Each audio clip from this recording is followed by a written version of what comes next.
I lost my father 26 years ago. My father was in partnership with his two brothers, and when I joined the family group, I was working with my two uncles and my brother. And when I entered into the group, it was not as if I was the fifth tire of the car. They welcomed me and they were just listening to my advice with my, I would say, my new eyes. I was telling him we should do that, we should go this way, that way. And they were very much motivating me.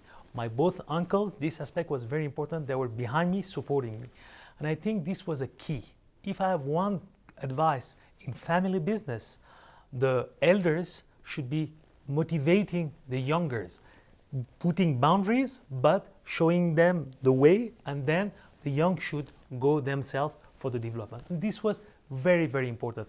Never, ever in our family business, neither my uncles nor my brother have stopped me or avoid me to do something. They have motivated me always. And this energy, this vision they've shared with me was very important. I would say it is 1/3, 1/3, 1/3. 1/3 is hard work. I've worked hours and hours. I was on 80 hours a week, Saturday, Sunday included. So there is no, honestly, other recipe. Work is doing 1/3 of the job. This is very, very important. Second part of the job is your vision, is your structure, is the way you can organize everything, is your networking, is how you meet people, how you make your chance to meet the right people, the right person, the motivation you have. This is the second part of the work. And I would say the third and last but not least is, some people call it luck, some people call it invisible hand. I call it the help of God. It's very, very important for me. This was very, very important in our development, in the group and my personal development. I made a choice since I arrived in Madagascar. I made a choice is that whom amongst me are the people I trust, whom are amongst my environment, a part of my family, of course, the people I have confidence in their capabilities and their trust. And I can trust, And I called a few of my friends from school. I called one of my friends. I said, "What are you doing now?" He was working in a big bank. And he told me, "Why?" I said, "Come spend a few days in Madagascar. And if you like the place, then maybe we should do something together." He came, he liked the place, and he joined us, and he started to do the business with us. And I did that with a second one, a third one. This was a choice. I was at ease with my friend, and we find the balance in our relationship not to mix our friendship and the business aspects. And I think this is quite important, but we find that balance. So since then, I've got around me, I would say, a lot of friends from schools that have joined, and we're working together. And then we set up a proper governance, and this was the important change in our group, because we're coming from a family governance where things were not organized the way they should be today, because times have changed. Environment has totally changed. Now you are accountable for everything. You should have proper reporting. You should have proper vision, proper figures with your partners, with your management team, with your exco. Today, Madagascar is the third biggest island of the world, 28 million inhabitants.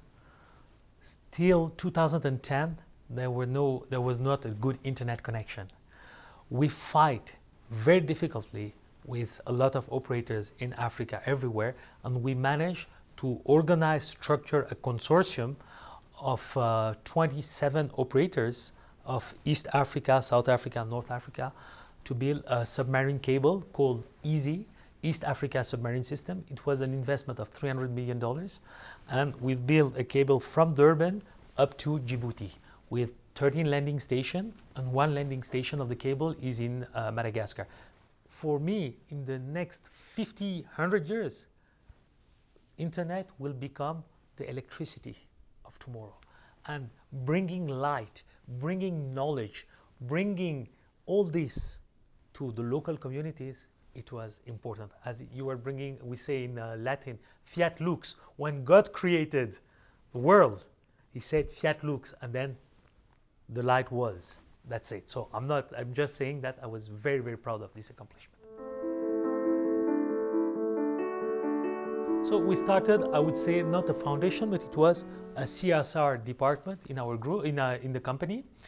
And slowly, when we noted that we were going in rural communities, rural remote place, to set up some towers, telecom tower, to bring telephony, internet, we saw that there was no electricity, there was barely infrastructures. And we said that, fine, it's good to bring light, to bring internet, to bring telephone. But if those people don't know how to read, if those people don't know how to speak, how will they communicate properly? And we said that in each and every village, we're going to set up a tower, a telecommunication infrastructure. We'll set up a school with 4 to 6 classrooms to be able to welcome between 200 and 300 children. And those children will get education.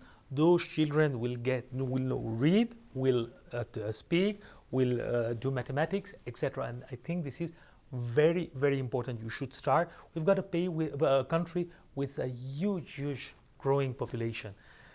Today, the government has not the means to tackle this growth, and it is our responsibility to help the government in making those population educated. We've built over the last 4 years 100 schools in Madagascar with the Telma Foundation. When we do the inauguration of a single school, you got kids of 3, 4, 5 years coming to see you, telling in French because they speak a bad French, but they say, merci monsieur, merci monsieur. And they're smiling, they're so happy. You cannot imagine when you're depressed, but when you think about this smile, it changes your day. This is honestly something that is magical.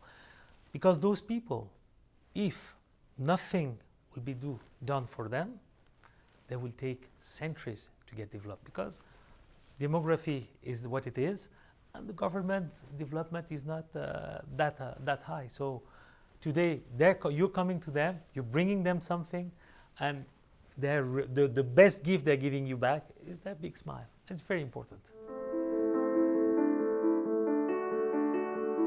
Whatever you do in philanthropy should have 2 things. First thing, in my belief, it should have a direct impact on the population, but a long-term impact, a direct long-term impact.